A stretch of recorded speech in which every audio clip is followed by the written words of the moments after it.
हां, तर मी आज तुमच्यासोबत रेस्टॉरंट स्टाईल दाल खिचडीची रेसिपी शेअर करत आहे. तर बघू शकता कशी दाल खिचडी रेडी झाली आहे. तर त्यासाठी लागणार आहे तुम्हाला 1 वाटी तांदूळ तुम्ही कोणते पण घेऊ शकता. मी इंद्रायणी तांदूळ घेतले आहे. त्यानंतर 1 वाटी डाळ घ्यायची आहे. तर डाळ मिक्स आहे, त्यामध्ये तूर डाळ आहे, मूग डाळ आहे, मसूर डाळ आहे. अशा प्रकारे 4 डाळी आहेत. तर हे सर्व मिक्स करून व्यवस्थित पाण्याने धुवून घ्यायचं. 3 ते 4 वेळा धुवून घ्यायचं. त्यानंतर कुकरमध्ये डाळ व्यवस्थित शिजवून घ्यायचं. तर 3 शिट्ट्या करायच्या आणि थोडीशी हळद टाकायची आणि कुकरचं झाकण लावून घ्यायचं.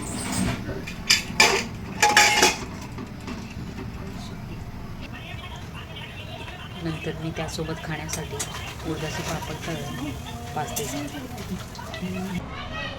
पापड तळून झाल्यानंतर मी रायतासुद्धा बनवून घेतला. असं रेडी कुकरचं झाकण तेव्हा कुकर थंड झाला 15-20 मिनिटानंतर आणि डाळ आणि तांदूळ व्यवस्थित शिजले बघू शकता.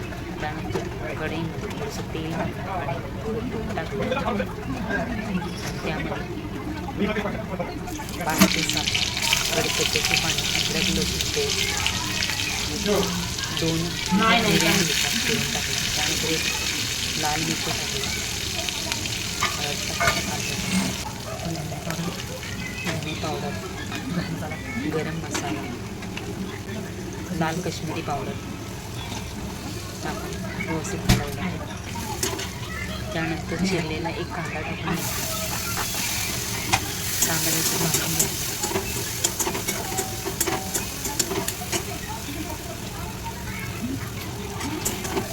कांदा मीठ टाकल्यानंतर 1 बारीक चिरलेला टोमॅटो टाकायचा आणि टाकून टोमॅटो व्यवस्थित भाजायचा. तर टोमॅटो टाकल्यानंतर त्यामध्ये मीठ टाकायचं. चवीनुसार मीठ टाकल्यानंतर मिठाने भाजून व्यवस्थित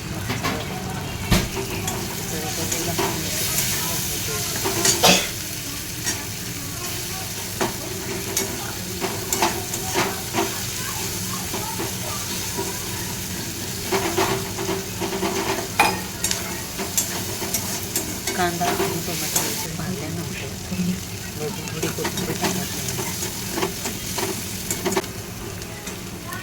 आणि त्यामध्ये 1 ग्लास पाणी बदलायचं. 1 ते 1.5 ग्लास पाणी टाकायचं आणि त्यानंतर शिजलेली डाळ आणि तांदूळ शिजवले होते ते टाकून घ्यायचे आणि सर्व इक्वली मिक्स करून घ्यायचं व्यवस्थित. अशा प्रकारे मिक्स करायचं. बघू शकता कसं मिक्स केलं, व्यवस्थित मिक्स झाला.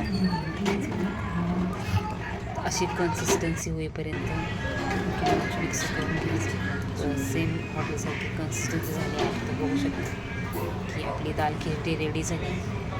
तर वरतून थोडी कोथिंबीर टाकायची चिरलेली. तर 10 ते 15 मिनटं शिजवायचं व्यवस्थित. अशा प्रकारे मिक्स झाल्यानंतर दिसते. तर ही आपण पापड आणि रायत्यासोबत खाऊ शकतो. खूप छान लागते. तर नक्की ट्राय करा आणि व्हिडिओ आवडला तर लाईक करा आणि सबस्क्राईब करा. Thank you so much.